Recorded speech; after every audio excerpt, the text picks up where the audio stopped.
तो chapter number first start कर रहे हैं। इससे पहले हमने चैप्टर नंबर 14 खत्म किया था, है ना? ठीक है। अच्छा, कई स्टूडेंट्स ऐसे होंगे जो इस लेक्चर को अप्रैल, मई, जून इस टाइम देखेंगे। तो मैं आपसे कहूँगा कि अगर आप क्लास 10th की अभी-अभी स्टार्टिंग कर रहे हैं, तो चैप्टर फर्स्ट से मत स्टार्ट करो। चैप्टर सेकंड से स्टार्ट कर लो, थर्ड से स्टार्ट कर लो, फोर्थ से स्टार्ट कर लो, किसी से भी कर लो, लेकिन चैप्टर फर्स्ट से मत करो। जहाँ तक मेरा अनुभव है, उस हिसाब से बता रहा हूँ। क्यों? अगर आप होशियार स्टूडेंट हैं, फिर तो कोई दिक्कत ही नहीं, चैप्टर फर्स्ट से कर लो। लेकिन अगर आप एवरेज स्टूडेंट हैं, तो चैप्टर सेकंड से कर लो, या फिर चैप्टर अगर आप इस चैनल से पढ़ रहे हो, तो चैप्टर फोर्थ से कर लो। रीज़न क्या है वो समझो। चैप्टर फर्स्ट जो है ना, वो थ्योरेटिकल चैप्टर है, थ्योरी वाला चैप्टर है। 2007 में मेरे ख्याल से ये चैप्टर एनसीईआरटी में जोड़ा था, सीबीएसई बोर्ड ने जोड़ा था। क्यों? क्योंकि है ना, ये चैप्टर आपको थ्योरी बताता है मैथ की। ठीक है? एक तो होता है कि मैथ के प्रैक्टिकल क्वेश्चन जो रियल लाइफ में आपके यूज़ होते हैं, वो तो हो गए प्रैक्टिकल क्वेश्चन कि भाई एक हमारे पास वृत्त था, उसका एरिया कितना होगा, है ना? परिमाप कितना होगा, ये तो प्रैक्टिकल क्वेश्चन हो गए। तो एनसीईआरटी को ये लगा कि यार मैथ में स्टूडेंट प्रैक्टिकल क्वेश्चन तो कर लेते हैं कैसे ना कैसे करके, लेकिन उनको थ्योरी का ज्ञान नहीं होता। मैथ की जो थ्योरी है उसका ज्ञान नहीं होता, इसलिए उन्होंने थ्योरेटिकल चैप्टर बनाया वास्तविक संख्याएँ। ठीक है?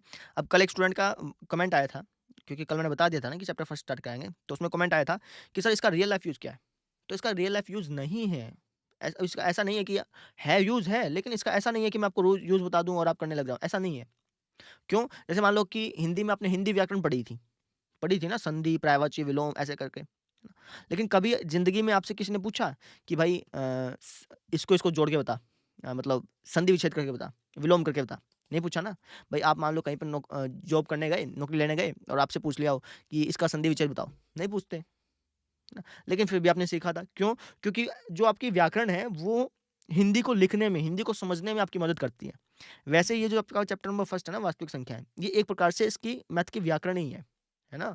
स्टार्टिंग इसी से करनी चाहिए, लेकिन हर एक स्टूडेंट इससे स्टार्ट नहीं करता, है ना? कई स्टूडेंट एवरेज होते हैं, कई स्टूडेंट आपके होशियार होते हैं, तो जो होशियार है वो इससे कर लो स्टार्ट, लेकिन जो एवरेज हैं वो चैप्टर 4 से स्टार्ट कर लो, चैप्टर 5 से स्टार्ट कर लो, ठीक है? तो इसलिए मैं इस चैप्टर को सबसे लास्ट में करा रहा हूँ। अभी 2-3 चैप्टर और बचे हैं, लेकिन फिर भी लास्ट में करा रहा हूँ। बात समझ में आ गई? इसका कोई रियल लाइफ में ऐसा कोई यूज़ नहीं है कि भैया बहुत ज़्यादा यूज़ होता है, नहीं। रियल लाइफ वैसे भी सबकी अलग-अलग होती है। दूसरी बात ये है कि ये आपकी थ्योरेटिकल चैप्टर है। इसके अंदर आपको मैथ की थ्योरी पढ़नी है। क्यों पढ़नी है? ताकि आप बाकी के जो चैप्टर्स हैं ना, उनको समझ पाएँ। जो 11th-12th में जो आप चैप्टर पढ़ेंगे, उनको समझ पाएँ अच्छी तरह से, इसलिए आपको इसको पढ़ना है। ठीक है? एक एग्ज़ाम्पल बताता हूँ। मैं आपसे पूछता हूँ कि यार कोई सम संख्या बता दो। कोई सम संख्या, ऐसी संख्या बता दो जो 2 से भाग होती है। तो आप कह दोगे, कोई आप में से कहेगा 2, कोई कहेगा 4, कोई कहेगा 6, ठीक है? लेकिन यही क्वेश्चन अगर मैं किसी ग्रेजुएट स्टूडेंट से पूछूँ, है ना? अ, थोड़ा-सा क्वेश्चन घुमा के पूछता हूँ। मैं पूछूँगा कि भाई कोई सम संख्या को सम संख्या को कैसे रिप्रेज़ेंट करते हैं?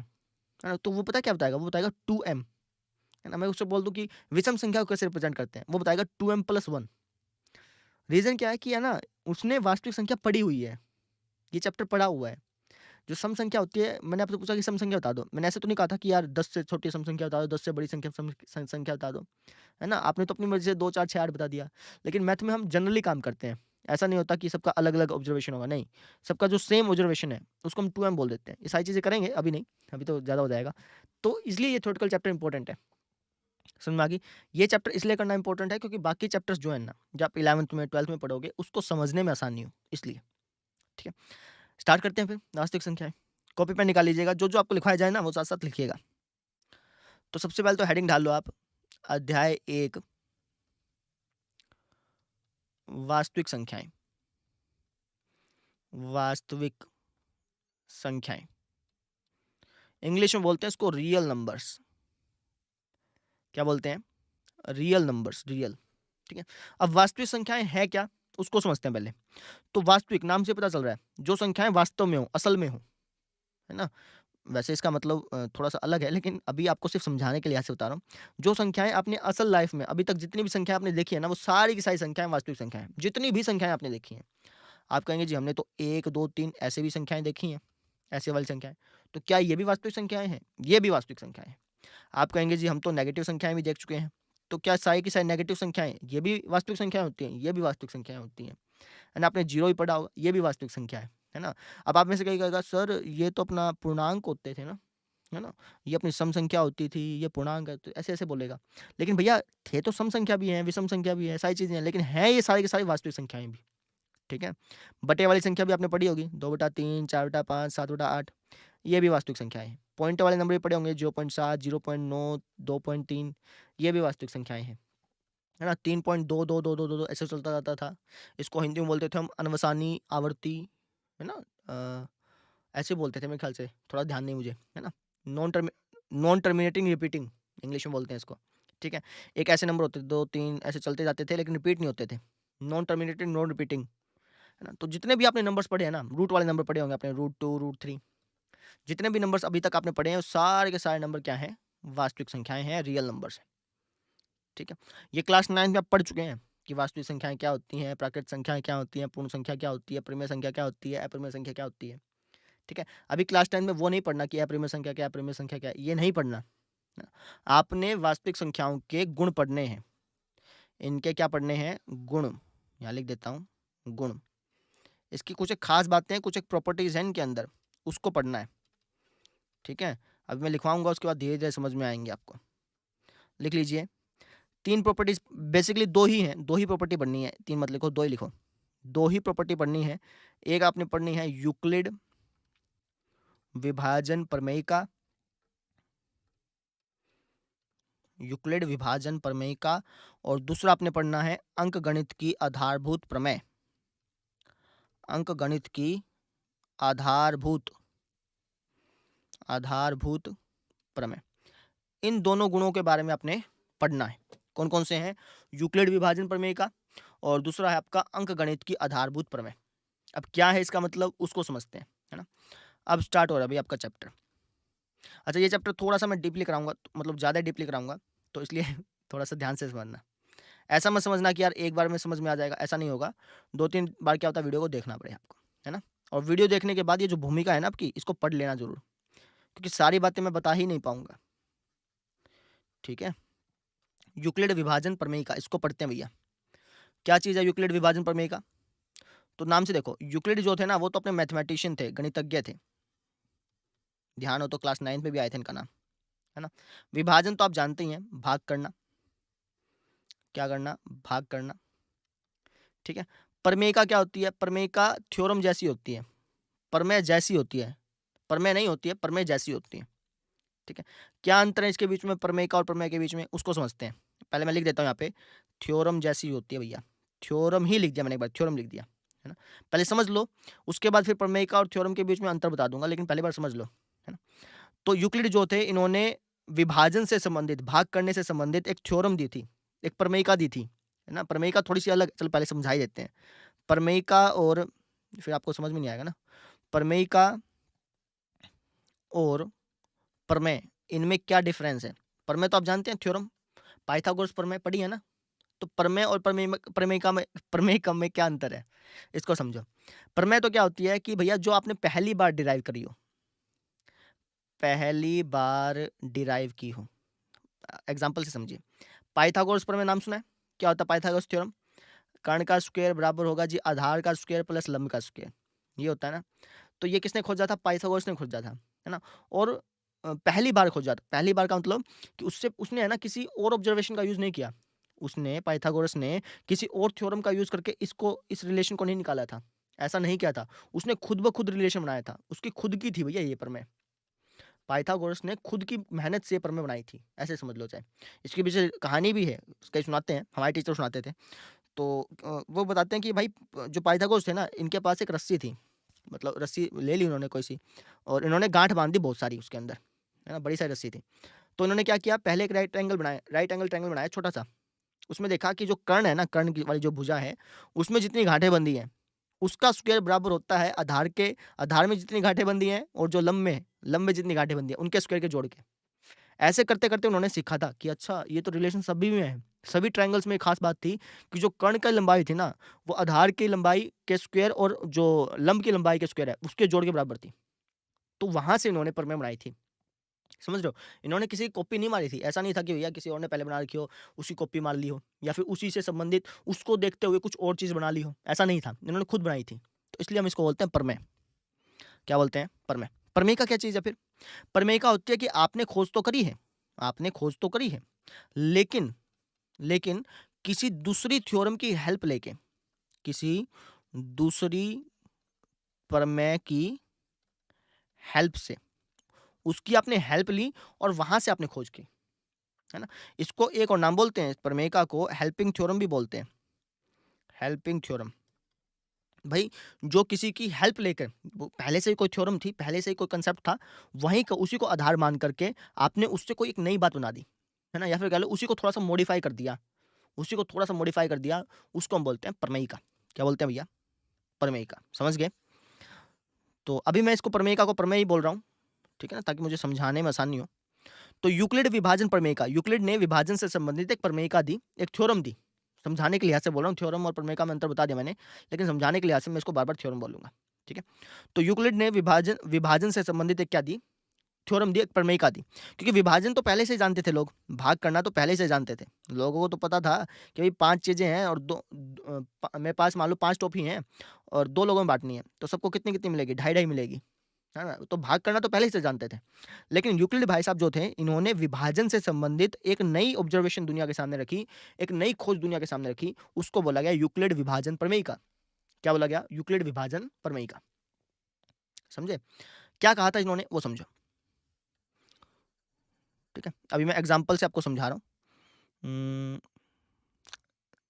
हाँ, एग्जाम्पल से समझ लेते हैं, आसान रहेगा। इन्होंने कहा कि भाई कोई 2 नंबर है मेरे पास, मान लो कि एक नंबर है 5 और एक नंबर है 7, है ना।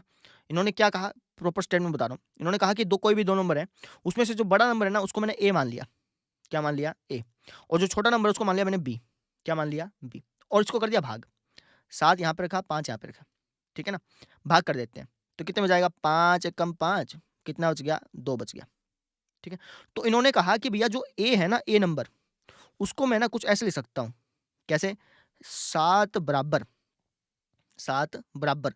5 गुणा 1, 5 गुणा 1, 5 गुणा 1, प्लस में रिमाइंडर, रिमाइंडर मैंने शेषफल, प्लस में शेषफल। नहीं समझे? आपने क्लास 9 में तो ये पढ़ा था, 7 बराबर क्या होता है? ये जो 7 है, ये किसके बराबर होगा? जो आपका ये, इसको क्या बोलते थे आप? भाज्य बोलते थे, भाजक बोलते थे? भाजक बोलते थे, भाजक। जो भाजक है, उसकी अगर आप गुणा कर दें, किसके साथ? भागफल के साथ, और उसमें आप अगर जोड़ दें, क्या? शेषफल जोड़ दें। अगर आप भाजक को भागफल से गुणा करके उसमें शेषफल जोड़ देते हैं, तो वो किसके बराबर आता है? वो इस भाज्य के बराबर आता है। याद है कि नहीं है? भूल गए, है ना? इसलिए तो ऐसे बोलते थे, 7 क्या हमारा? भाज्य है। तो जो भाज्य है, वो बराबर होता है किसके? भाजक के। भाजक की किसकी गुणा के? भाजक की भागफल की गुणा के। और उसमें फिर आप क्या जोड़ देते हैं? शेषफल जोड़ देते हैं। ये बात आप क्लास 9 में पढ़े थे कि नहीं पढ़े थे? कि भाज्य बराबर होता है भाजक गुणा भागफल प्लस शेषफल। किसी को भी भाग करके देख लो। मान लो 17 को मैंने 3 से भाग कर दिया, 3 छके 18, 3 पंजे 15, 3 पंजे 15 बच ना, 3 पंजे 15 प्लस में कितना कितना बच गया अपना? 2 बच गया। तो इसका मतलब मैं 17 को क्या लिख सकता हूँ? 3 गुणा 5 भाजक गुणा भागफल जमा में 2 प्लस में रिमाइंडर प्लस में शेषफल, ऐसे लिख सकता हूँ ना। तो जो आप क्लास 9 में पढ़ ही चुके हैं कि भाज्य बराबर है भाजक गुणा भागफल प्लस शेषफल। ये तो विभाजन का सूत्र है। ये किसका फॉर्म, ये किसका कंसेप्ट है? विभाजन का। इसने इसी को थोड़ा सा मॉडिफाई करके कह दिया। इसने क्या दिया कि जो भाज्य है ना, लेट्स से कि मैंने उसको ए कह दिया, उसको क्या कह दिया? ए। जो भाजक है उसको मैंने बी कह दिया। क्या कह दिया? बी। जो भागफल है उसको मैंने क्वोशंट कह दिया, क्यू। जो शेषफल है उसको मैंने आर कह दिया। तो उसने इसी चीज को कुछ ऐसे लिख दिया, ए बराबर बी क्यू प्लस आर। उसने इसी बात को कुछ ऐसे लिख दिया। तो अब आप कहेंगे सर उसने क्या नई बात करी? उसने तो बस नाम चेंज करे और उसका इतना बड़ा नाम हो गया कि मैथ की बुक में आ गया वो, है ना। तो समझो, अभी अभी मैं बता रहा हूँ उसका उसने, ये तो आपको सिर्फ ऐसा लग रहा है कि छोटी सी तो बात है, नहीं छोटी सी बात नहीं है।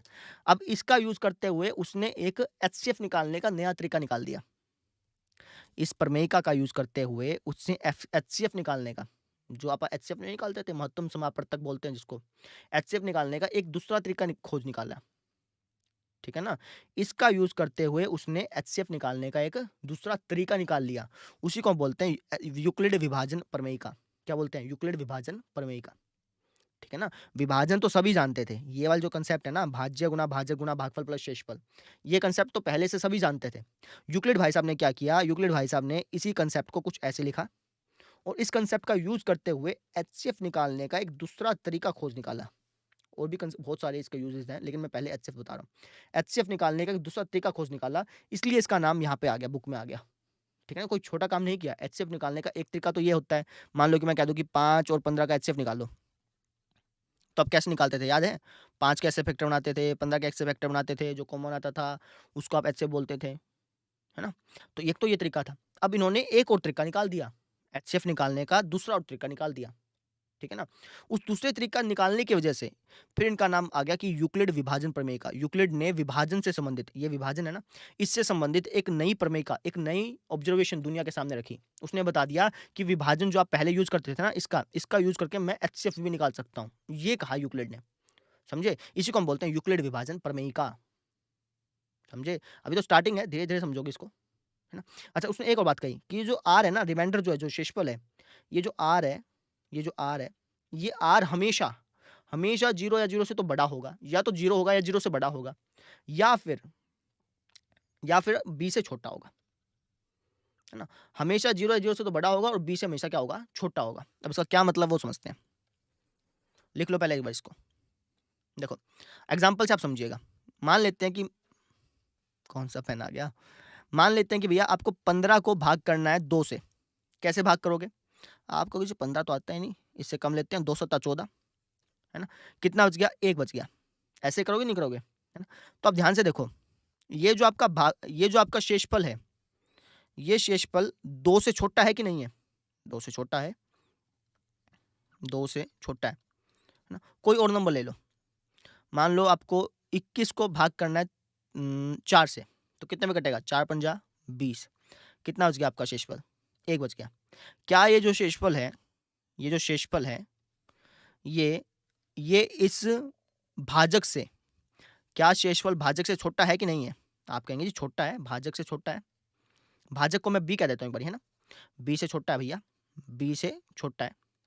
आप कोई भी नंबर देख लो, कोई भी नंबर, किसी को भी, अपनी मर्जी से किसी को भी भाग दे दो। 17 को मैं 17 से भाग कर देता हूँ, 17 एकम 17, कितना बचा? 0 बचा। क्या ये इस बी से छोटा है कि नहीं है? आप कहेंगे बी से छोटा है भैया। तो जो शेषफल होता है ना, जो शेषफल होता है, वो हमेशा, जो शेषफल है, जो रिमाइंडर है, आर से रिमाइंडर बनाना, वो हमेशा इससे छोटा होगा। किससे? भाजक से, समझे? रिमाइंडर हमेशा भाजक से क्या होगा? छोटा होगा। ये बात ध्यान रखिएगा। यही बात उसने कह दी कि भैया जो मेरा सा रिमाइंडर है ना, वो हमेशा हमेशा हमेशा भाजक से छोटा होगा, है ना? और 0 या 0 से बड़ा होगा। देखो यहाँ पे 0 आ गया, 0 होगा, नेगेटिव तो आएगा नहीं, 0 या 0 से तो बड़ा होगा और हमेशा भाजक से छोटा होगा। ये बात उसने कही थी, ठीक है ना?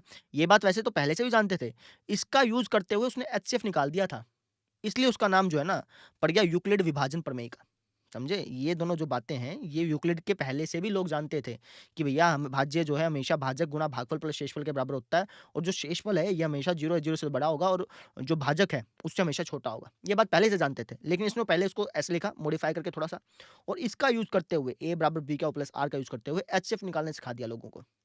कह दिया कि एचसीएफ निकालने का एक दूसरा तरीका भी है, इसलिए इसका नाम यूक्लिड विभाजन प्रमेय का पड़ा। समझे? प्रमेय का मतलब क्या है कि जो पहले से कंसेप्ट लोग जानते हैं उसी का यूज करते हुए आपने कोई दूसरा कंसेप्ट दे दिया, इसलिए इसका नाम पड़ गया यूक्लिड विभाजन प्रमेय का। समझ में आ गई? ठीक है। अच्छा जी, अब मैंने क्या कहा कि यार इसकी मदद से आप एचसीएफ निकाल सकते हैं, तो एचसीएफ कैसे निकाल सकते हैं वो समझते हैं। ठीक है, चलो एक कंसेप्ट और लिखिए पहले आप, यूक्लिड, नहीं पहले ये इसी को समझा देता हूँ, उसके बाद फिर समझ में आएगा आपको। अब मान लो कि आपको एचसीएफ निकालना है। सबसे पहले तो एचसीएफ का मतलब समझ लो। एचसीएफ का मतलब क्या है, कई स्टूडेंट्स को नहीं मालूम होता। एचसीएफ का मतलब होता है इंग्लिश में highest common factor, highest common factor, है ना? हाईएस्ट मैंने सबसे बड़ा, सबसे बड़ा, कॉमन मैंने साझा, साझा, फैक्टर मैंने जो उसको भाग कर सके। फैक्टर का मतलब होता है वैसे गुणक, गुणज, लेकिन मैं यहाँ पे क्या ले रहा हूँ हिंदी में, और हिंदी में लिख देता हूँ, भाग करने वाला नंबर, भाग करने वाला नंबर। अभी आपको मैं समझाता हूँ क्या मतलब हुआ इसका। देखो जैसे मान लो कि मैं आपको कह देता हूँ कि 30/9, ऐसे लिख दिया मैंने, कह दिया कि इसको काटो। आप किस पे काटोगे? आप काट दोगे 3 तिया 9, 3 दाएं 30। आपने किस पे काटा? 3 पे काटा। तो जो 3 है ना, ये इसका एचसीएफ कहलाएगा। कहीं बस इतना ही? हाँ, इतना ही। अब ये और एक और समझाओ, एग्ज़ाम्पल समझो। मैंने कहा कि 27, 18 काटो इसको। आप किस पे काट सकते हो? आप चाहो तो 3 पे काट लो। 3 पे भी कट जाएँगे दोनों के दोनों, है ना? और किस पे कट जाएँगे? 3 पे कटेंगे और किस पे कटेंगे, है ना? 3 पे कट जाएँगे। अच्छा, और 9 पे तो कट सकते हैं। 9 दूनी 18, 9 तिया 27, है ना? तो यहाँ पे जो 9 है, कटने को तो इसको 3 पे भी काटा जा सकता था। लेकिन जो सबसे बड़ा नंबर जो इन दोनों को भाग कर दे, सबसे बड़ा नंबर जो इन दोनों को, साझा मतलब कॉमन, इन दोनों को भाग कर दे, उसको क्या बोलते हैं? एचसीएफ। नहीं समझे? एक एग्जांपल और, 50 और क्या लूँ मैं? कोई सिंपल सा 15, 50 और 15 इन दोनों को भाग करने वाला सबसे बड़ा नंबर बताओ, सोच के बताओ। 50 और 15 को काटने वाला सबसे बड़ा नंबर बता दो। ऐसा नंबर बता दो जो इनको भाग कर दे। सबसे बड़ा नंबर होना चाहिए वो। भाग तो 1 से भी होता है ये, 1 से भी भाग हो जाएगा। लेकिन सबसे बड़ा नंबर बताओ। आपको जी 5, 5 दिए 15, 5 दें 50। इससे बड़ा कोई नंबर था ही नहीं जो इनको काट सके, है ना? तो सबसे बड़ा नंबर जो इन दोनों को काट सके, जो दिए गए नंबरों को काट सके, उसको हम क्या बोलते हैं? एचसीएफ। किसने काटा इन दोनों को? 5 ने काटा। तो 5 क्या हो गया? एचसीएफ हो गया। बात समझ में आ गई? एचसीएफ क्या है? हाईएस्ट कॉमन फैक्टर, है ना? अब एचसीएफ निकालने के बहुत सारे तरीके हैं। उसमें से पहला तरीका है ये वाला तरीका। इस तरीके से आप करते थे। इसको बोलते हैं अभाज्य गुणनखंड विधि। इसके बारे में अगले एक्सरसाइज में बताएंगे, अभी नहीं। आप पढ़ चुके हैं वैसे तो, लेकिन अभी इसके बारे में बात नहीं कर रहा हूँ, अगले एक्सरसाइज में। एक तो ये तरीका था। दूसरा तरीका क्या बताया? दूसरा तरीका यूक्लिड ने बताया। क्या? यूक्लिड विभाजन प्रमेय का, इसका यूज करके, यूक्लिड विभाजन प्रमेय का, इसका यूज करके भी आप एचसीएफ निकाल सकते हैं। कैसे निकाल सकते हैं वो समझते हैं, ठीक है? इसको मैं थोड़ा सा नीचे ले जाऊं। लो जी, यूक्लिड विभाजन प्रमेयिका का यूज करके हम एचसीएफ कैसे निकाल सकते हैं, पहले वो समझ रहे हैं। अच्छा, ऐसा ही क्यों निकालते हैं? यूक्लिड ने कैसे सोचा होगा कि ऐसे निकालेंगे तो ऐसा निकलेगा, है ना? ऐसे करेंगे तो एचसीएफ ऐसे निकलेगा। तो इसके बारे में कल बात करेंगे कि यूक्लिड ने कैसे सोचा होगा। आज सिर्फ हम ये देख रहे हैं कि 2 नंबर का एचसीएफ कैसे निकाला जाता है यूक्लिड विभाजन प्रमेयिका का यूज करके, ठीक है? अच्छा, जैसे मान लो कि मुझे 9 और 30 का एचसीएफ निकालना है। मुझे वो नंबर पता करना है जो इन दोनों को भाग कर दे।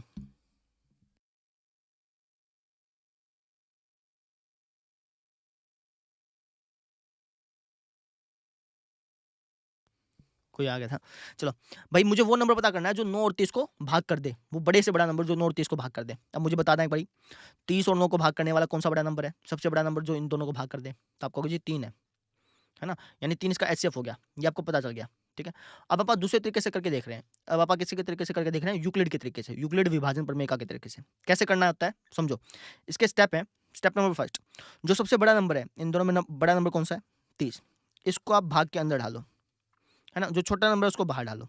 अब ऐसा क्यों किया, इसका रीजन कल, अभी सिर्फ स्टेप समझ रहे हैं, ठीक है? तो ये हो गया जी, हाँ ढाल दिया। अब इसके बाद भाग कर दो। 9 तिया 27, कितना बच गया? 3 बच गया, है ना? अच्छा, अब आपने क्या करना है समझो। अब यहाँ पे स्टेप रुक गया ना। अब आपने वापस से भाग का निशान लगाना है। क्यों लगाया भाग का निशान? कल बताऊंगा, आज नहीं, ठीक है? लगा दिया। अब ये जो बाहर नंबर है, ये जो बाहर नंबर है, इसको अंदर ढाल दो, ठीक है? 1-2 क्वेश्चन कराऊंगा ना, ज्यादा अच्छी तरह समझ में आ जाएगा, समझते जाओ बस। 3 तिया 9 कट गया। जब यहाँ पे कट जाए, भागफल जब शेषफल 0 आ जाए, तो जहां पे शेषफल 0 आया ना, तो उस टाइम आप देखो कि भाजक क्या था। उस टाइम आप क्या देखो कि भाजक क्या था। अब भाजक क्या है? यहाँ पे 3 है, तो ये आपका एचसीएफ हो गया। और आप देखो यहाँ पे भी एचसीएफ 3 आया था, समझ रहे हो? एक क्वेश्चन करता हूँ, ज़्यादा समझ में आएगा। उसके बाद आप सोचेंगे कि इसने कैसे किया होगा, ऐसे कैसे सोचा होगा। उसके बारे में मैं थोड़ा सा हिंट दूंगा, लेकिन अभी नहीं, पहले क्वेश्चन कर लो। मान लो कि आपको अपने कौन सा एग्जाम्पल ये थे, 27 और 18 का, मैंने कह दिया कि 27 और 18 का एचसीएफ निकालना है। 27 और 18 का एचसीएफ कैसे निकालोगे? 27 और 18 का एचसीएफ आप कहोगे जी जो बड़ा नंबर है उसको अंदर डाल दो। बड़ा नंबर है 27, 27 को अंदर डाल दो। जो छोटा नंबर है उसको बाहर रखो, 18। भाग करना चालू करो। 18 एकम 18, कितना बच गया? 9 बच गया, है ना? इसके बाद क्या करना है? इसके बाद वापस ऐसे निशान लगाना है। जो बाहर है उसको अंदर घुसाना है, फिर भाग कर दो। 9 दूनी 18, कितना बच गया? 0। जब 0 बच जाए उसको रोक देना है, स्टेप खत्म, है ना? 0 बचने पे जो भाजक है आपका, ये भाजक हुआ ना, इसमें देखोगे ना आप, इस पोर्शन में भाजक क्या हुआ? 9 हुआ। तो ये जो भाजक हुआ इसको आप बोलेंगे HCF। और वैसे भी आपको पता होना चाहिए था 27 और 18 का HCF, 27 और 18 को ऐसा नंबर जो इन दोनों को भाग कर दे, ऐसे बड़ा से बड़ा नंबर कौन सा है? 9 ही है। हमने देखा तो था, कहाँ गया? ये रहा, 9 से कटे थे सारे के सारे, समझे? तो ये तरीका है यूक्लिड विभाजन प्रमेयिका का यूज करते हुए HCF निकालने का। आप कहेंगे जी हमने प्रमेयिका का तो यूज करा ही नहीं, हमने ये वाला तो यूज करा ही नहीं, A बराबर B Q प्लस R, इसका यूज कहाँ किया हमने? किया है, अभी दिखाता हूँ कैसे किया। अब इसको ऐसे लिख के नहीं आना कि डायरेक्टली ये HCF लिख दिया, नहीं, आपको यहाँ पे लिखना है यूक्लिड विभाजन प्रमेयिका से हमने यूज किया है, दिखाता हूँ आपको मैं कहाँ किया वो देखो। हमने ध्यान से देखना, यूक्लिड विभाजन प्रमेयिका ना, अच्छा हमने क्या किया था, यहाँ पे 27 को 18 से भाग किया था, तो एक प्रकार से मैं इसको ऐसे लिख सकता हूँ 27 बराबर होगा 18 गुणा 1 प्लस 9, लिख सकता हूँ ना, क्योंकि 18 में 18 की, अरे ये तो ऐसे कट जाता है यार, मैंने गलत कर दिया। हाँ ठीक है, मैं नहीं ठीक करा है, मैं सोचा यार 9 या 27, नहीं ठीक है, 18 गुणा 1 प्लस में, ठीक, ये ऐसे लिख सकता हूँ, ठीक है। ऐसे ही मैं इस 18 को क्या लिख सकता हूँ, 18 को लिख सकता हूँ 9 गुणा 2 प्लस 0, 9 गुणा 2 प्लस 0 लिख सकते हैं, ठीक है।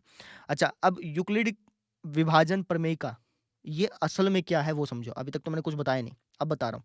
यूक्लिड विभाजन प्रमेयिका, यूक्लिड ने कहा कि भैया एक काम करो, आपको 27 और 18 का HCF निकालना है ना, तो सबसे पहले आप 27 को 18 के टर्म्स में कुछ ऐसा लिख दो, जैसे 27 को आपने क्या लिख दिया 18 गुना 1 प्लस 9, है ना।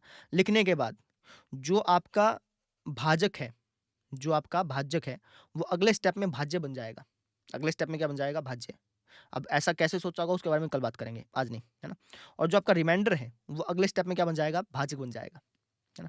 तो आप 18 को कर सकते हो 9 गुणा 2 प्लस 0, जब 0 आ जाए तो उस टाइम उसका जो भाजक है, या फिर मैं इसको बी बोल देता हूँ, हाँ बी भी होगा, ये बी ही कहलाएगा ना। तो जो भाजक है वो आपका क्या कहलाएगा? HCF कहलाएगा। ये थी प्रमेयिका, यूक्लिड विभाजन प्रमेयिका। पता है क्या थी? यूक्लिड विभाजन प्रमेयिका ये थी पूरी, समझ रहे हो। उसने क्या कहा? उसने कहा कि भैया आपको 2 नंबर का HCF निकालना है ना, आप एक काम करो, उसको इस टाइप से लिख दो। ये क्या है आपकी, आपने यूक्लिड विभाजन प्रमेयिका की तरह से लिख दी, इस तरीके से, है ना। उसको लिखते जाओ जब तक 0 ना आ जाए। 0 आ गया, 0 आते ही, 0 आते ही जो उसका भाजक है ना वो HCF कहलाएगा। वो क्या कहलाएगा? HCF। ये थी आपकी यूक्लिड विभाजन प्रमेयिका। हाँ, यूक्लिड विभाजन प्रमेयिका। नहीं समझे? एक क्वेश्चन करा देता हूँ, उसके बाद फिर आपको मैं एल्गोरिथम का मतलब समझाता हूँ। एक क्वेश्चन और लास्ट, उसके बाद फिर एल्गोरिथम का मतलब समझ के लेक्चर खत्म करते हैं। ध्यान से समझना। जैसे मान लो कि मुझे 9 और 8 और 26 का 8 और 26 का HCF निकालना है। कैसे निकालूंगा? सबसे पहले मैं 26 को रखूंगा अंदर, 8 को रखूंगा बाहर। 8 तिया 24, कितना बच गया? 2 बच गया, है ना। फिर 8 को अंदर रखा, है ना। फिर 2 चौका 8, कट गया, ठीक है। कटने के बाद ये जहाँ पे जो है ना, इसको हम क्या बोलते हैं? HCF बोलते हैं। क्या बोलते हैं? HCF, ठीक है। ये तो आपका एक रफ काम है, एक प्रकार से ये आपका एक प्रकार से रफ काम है। यूक्लिड ने क्या बोला था कि आपको 8 और 26 का HCF निकालना है ना, तो इसमें से जो बड़ा नंबर है 26, तो आप 26 को 8 की टर्म में कैसे लिखोगे? आप लिखोगे 8 गुणा 3 प्लस 2, लिख सकते हो ना। उसने कहा कि जो बड़ा नंबर है, जैसे वहाँ पे A बड़ा नंबर था, वो बराबर हो जाएगा B into Q plus R, जहाँ पे क्यू तो क्वोशिएंट है और R रिमाइंडर है, तो हमने ऐसा लिख दिया। अब इसके बाद यूक्लिड ने क्या कहा कि जो यहाँ पे B है ना, उसको आप यहाँ पे लिख दो, यहाँ पे लिख दो 8 को, जो आपका रिमाइंडर है उसको आप यहाँ पे लिख दो। अब 8 को 2 के टर्म्स में लिखना है, तो कैसे लिखोगे? 2 गुणा 4 प्लस 0, ऐसे लिखोगे। ऐसे तब तक करते जाओ जब तक 0 ना आ जाए। 0 आ गया, 0 आने के बाद, 0 आने के बाद जो उसका भाजक होगा ना, ये आपका HCF कहलाएगा।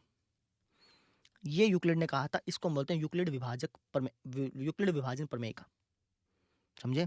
ये आपकी यूक्लिड विभाजन प्रमेयिका है, ये भी यूक्लिड विभाजन प्रमेयिका है। ये दोनों की दोनों, ये भी यूक्लिड विभाजन प्रमेयिका है, ये भी यूक्लिड विभाजन प्रमेयिका है।